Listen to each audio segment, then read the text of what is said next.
Bayangkan jika legenda bukan sekadar cerita, melainkan jejak yang masih bisa kita datangi hari ini. Di Tiongkok, ada gunung yang dipercaya melahirkan seekor raja monyet dari batu. Ada kuil tempat manusia melatih tubuh hingga melampaui batasnya. Ada pegunungan di mana para pertapa mempelajari energi kehidupan, dan gurun panas yang konon hampir membakar rombongan pencari kitab suci. Semua kisah itu terdengar seperti dongeng, namun tempatnya benar-benar ada. Selama ribuan tahun, masyarakat di sini tidak pernah benar-benar memisahkan sejarah dan mitologi. Para dewa dipercaya turun ke bumi, manusia belajar dari makhluk abadi, dan perjalanan spiritual digambarkan melalui petualangan yang penuh pertarungan. Dari cerita Raja Monyet, legenda ular putih, hingga perjalanan menuju barat. Semuanya terikat pada lokasi nyata yang masih berdiri sampai sekarang.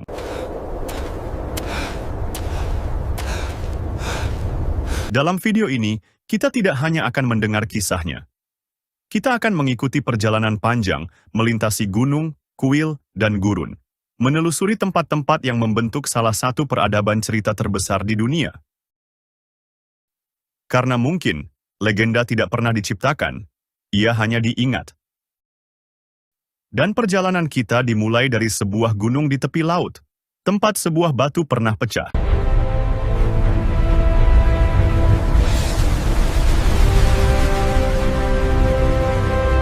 Gunung Huaguo, lahirnya sang Raja Monyet. Di pesisir timur Tiongkok, megah berdiri Gunung Huaguo, sebuah gugusan pegunungan yang diselimuti hutan lebat dan dihiasi air terjun yang menjulang tinggi, membelah bebatuan cadas. Salah satu keajaiban alamnya yang paling memukau adalah Gua Tirai Air, sebuah tempat yang diselubungi misteri dan telah lama dikaitkan dengan kelahiran sosok legendaris, Sun Wukong. Konon, di puncak gunung yang puncaknya menyentuh awan ini, dahulu kala terdapat sebongkah batu purba. Selama ribuan tahun, batu itu diam-diam menyerap esensi langit dan bumi, energi kosmik yang tak terhingga. Hingga pada suatu saat, kekuatan yang terkumpul begitu dahsyatnya, membuat batu itu pecah, dan dari dalamnya lahirlah seekor monyet sakti yang luar biasa. Dari sanalah, kisah epik Raja Monyet, yang kemudian dikenal sebagai Sun Wukong, bermula, mengubah takdir Gunung Huaguo selamanya. Hingga hari ini, pesona Gunung Huaguo tetap mengundang para pelancong dan peziarah. Setiap langkah di jalur setapak, setiap tetes embun yang menetes dari dedaunan, dan setiap riak air terjun seolah-olah berbisik tentang masa lalu. Suasana magis dan sakral yang meresap di setiap sudut gunung ini memudahkan siapa saja untuk membayangkan, seolah-olah mereka adalah bagian dari audiens pertama yang mendengarkan cerita kuno ini diceritakan. Membawa legenda Raja Monyet terasa begitu nyata.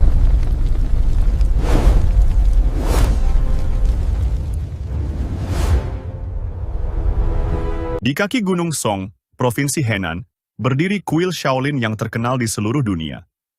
Tempat ini bukan hanya biara, tetapi pusat lahirnya kungfu legendaris. Menurut kisah yang diwariskan turun-temurun, seorang biksu dari barat bernama Bodhidharma, Damo, datang ke sini dan melihat para biksu terlalu lemah untuk bermeditasi lama. Ia kemudian mengajarkan latihan pernapasan dan gerakan tubuh yang kelak berkembang menjadi dasar bela diri Shaolin. Latihan yang bukan sekadar bertarung, tetapi cara menyeimbangkan tubuh dan batin.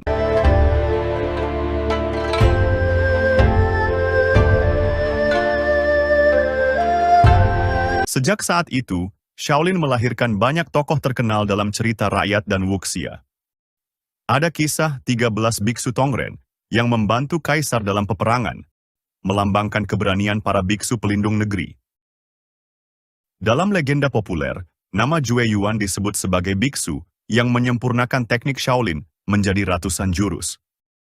Bahkan dalam cerita silat klasik, tokoh-tokoh seperti Jue Yuan, Hong Xiguan, hingga Fang Xiu sering digambarkan berlatih atau berasal dari Shaolin sebelum menjadi pendekar besar.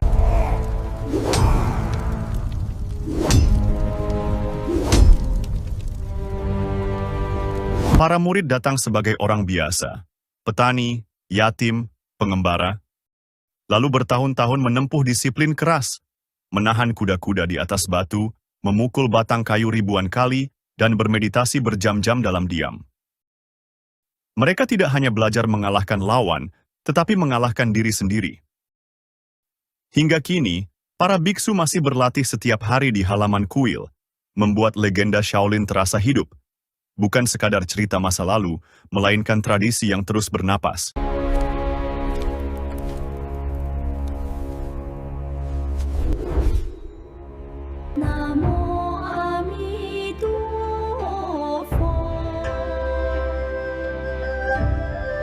Berbeda dengan Shaolin yang dikenal keras dan langsung, pegunungan Wudang di Hubei justru terkenal karena kelembutannya. Di antara kabut yang menggantung di lereng gunung, berdiri kuil-kuil Tao tua tempat para pertapa mencari keselarasan hidup.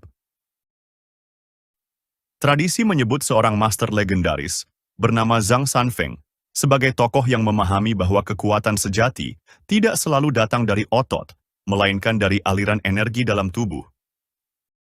Dari pemahaman itulah lahir Tai Chi, seni bela diri yang tampak lambat, namun menyimpan tenaga besar.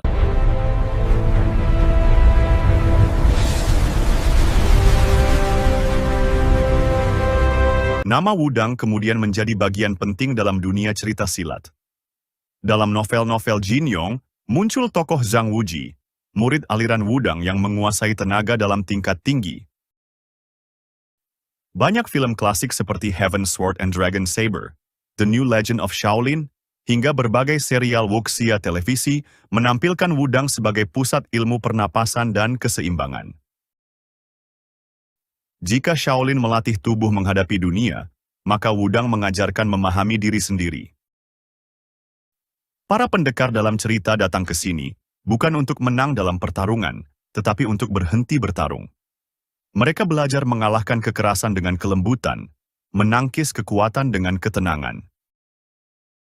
Sampai sekarang para praktisi Tai Chi masih bermeditasi di halaman kuil saat pagi berkabut, membuat Wudang terasa seperti tempat di mana waktu berjalan lebih lambat, dan manusia belajar kembali mendengarkan napasnya sendiri.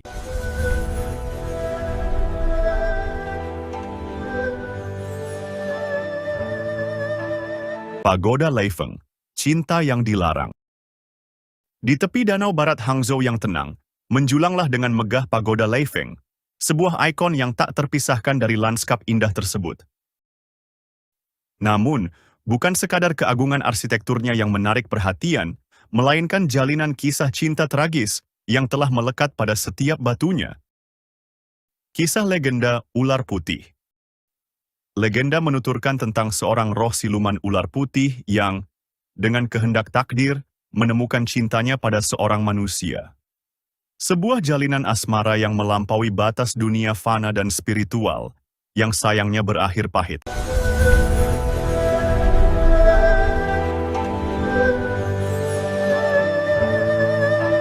Seorang biksu yang melihat hubungan mereka sebagai pelanggaran tatanan alam, dengan kejam memisahkan sepasang kekasih itu. Roh ular putih pun disegel, terperangkap abadi di dalam struktur pagoda yang menjulang ini.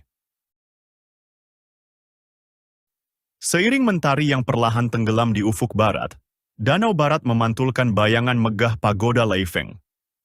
Pantulan itu, bagi banyak orang, bukan hanya sekadar gambaran fisik, melainkan cerminan suasana melankolis yang mendalam, serupa dengan kesedihan abadi dalam legenda yang menyelimutinya. Tak heran jika banyak pengunjung berbondong-bondong datang, bukan hanya untuk mengagumi keindahan arsitektur pagoda, tetapi juga untuk merasakan getaran kisah cinta yang tak lekang oleh waktu. Seolah-olah gema dari romansa yang terlarang itu masih berbisik di antara angin yang berembus di atas danau.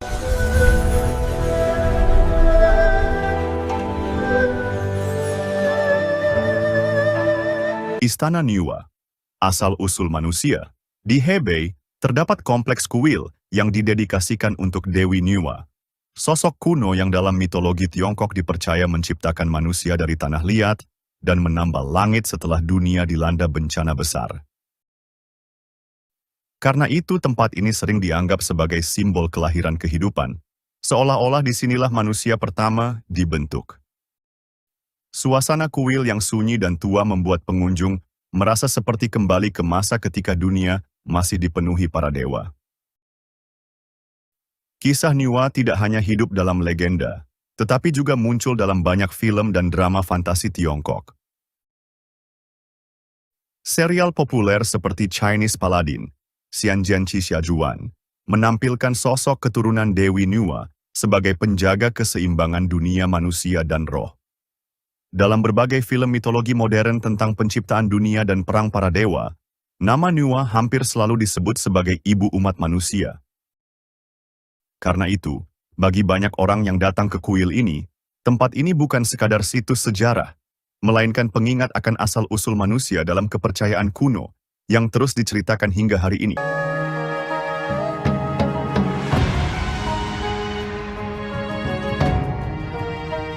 Gunung Hua, arena para pendekar. Gunung Hua di Shaanxi terkenal dengan tebing curam dan jalur papan sempit yang menempel di dinding batu, membuat setiap langkah terasa seperti ujian nyali. Karena bentuknya yang dramatis, banyak cerita silat menggambarkan tempat ini sebagai lokasi berkumpulnya para pendekar untuk menentukan siapa yang tertinggi ilmunya di dunia persilatan.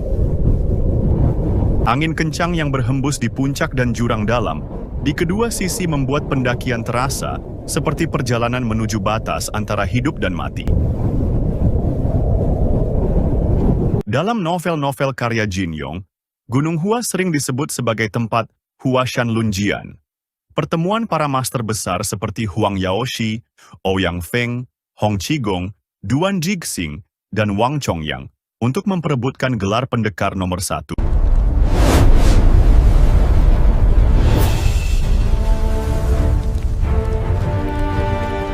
Adegan-adegan seperti ini kemudian diangkat ke berbagai adaptasi film dan serial The Legend of the Condor Heroes serta Return of the Condor Heroes, menjadikan Gunung Hua identik dengan duel legendaris di puncak dunia.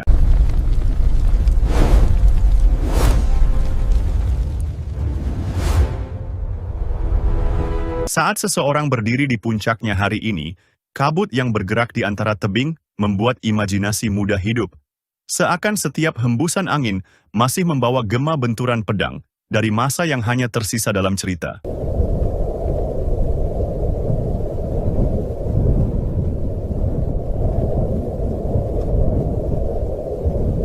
Pegunungan Api Turpan, ujian perjalanan barat.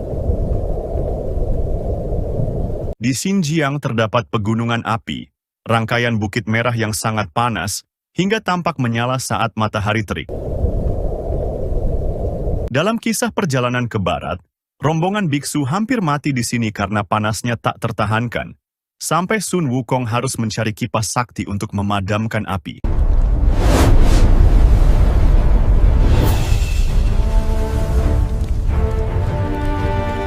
Walau kisahnya mitologi, suhu di wilayah ini memang ekstrim, membuat legenda terasa masuk akal bagi siapapun yang datang.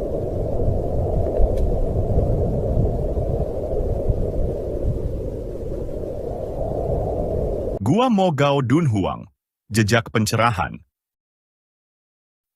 Di tepi gurun Gobi, dekat kota Dunhuang, berdiri Gua Mogao, kompleks ratusan gua yang dipenuhi lukisan dinding dan patung Buddha berusia lebih dari 1000 tahun. Tempat ini menjadi saksi nyata jalur sutra, jalur kuno tempat para biksu dan musafir, membawa ajaran dari satu peradaban ke peradaban lain. Karena itu banyak orang mengaitkannya dengan akhir perjalanan spiritual dalam kisah klasik perjalanan ke barat, ketika biksu Tang Sanzang akhirnya memperoleh kitab suci setelah melewati rintangan panjang. Kisah perjalanan ini sangat terkenal hingga diadaptasi berkali-kali dalam film dan serial, seperti Journey to the West, 1986, dan berbagai versi modernnya, yang sering menggambarkan wilayah barat sebagai tanah sunyi, penuh gua suci dan tempat pencerahan. Gua Mogao memberi gambaran nyata dari cerita tersebut, dindingnya dipenuhi lukisan perjalanan, surga Buddha, dan kisah moral tentang kehidupan manusia. Hingga hari ini gua-gua itu tetap dijaga dengan hati-hati. Di dalam kesunyian ruang batu dan cahaya redup, pengunjung sering merasakan bahwa legenda bukan hanya cerita khayalan, melainkan jejak perjalanan manusia mencari makna hidup yang benar-benar pernah terjadi. Di setiap tempat ini, batas antara sejarah dan cerita terasa tipis. Gunung, kuil, dan gua masih berdiri, sementara legenda terus hidup di dalamnya, membuat pengunjung tidak hanya melihat lokasi, tetapi juga merasakan kisah yang pernah dipercayai generasi demi generasi.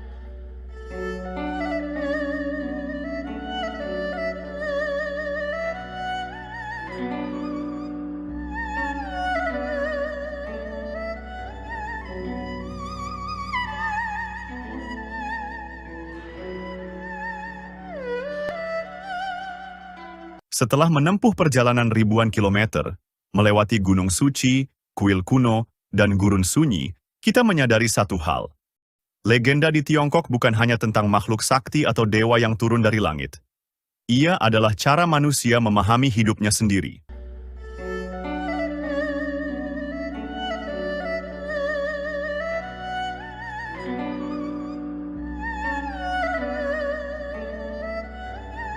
Raja Monyet bukan sekadar tokoh nakal yang menantang surga. Ia melambangkan kesombongan manusia. Para biksu di kuil melambangkan disiplin. Para pertapa di gunung melambangkan keseimbangan. Dan perjalanan ke barat melambangkan pencarian makna hidup. Tempat-tempat itu masih berdiri sampai hari ini karena ceritanya tidak pernah selesai. Setiap generasi datang kembali, bukan untuk membuktikan apakah kisahnya nyata, tetapi untuk merasakan apa yang ingin disampaikan oleh kisah tersebut. Pada akhirnya, legenda bertahan bukan karena kita percaya pada keajaiban, melainkan karena kita mengenali diri kita di dalamnya. Dan mungkin, seperti perjalanan para tokoh dalam cerita, yang berubah bukanlah dunia, melainkan kita yang melihatnya. Terima kasih telah ikut berjalan sejauh ini.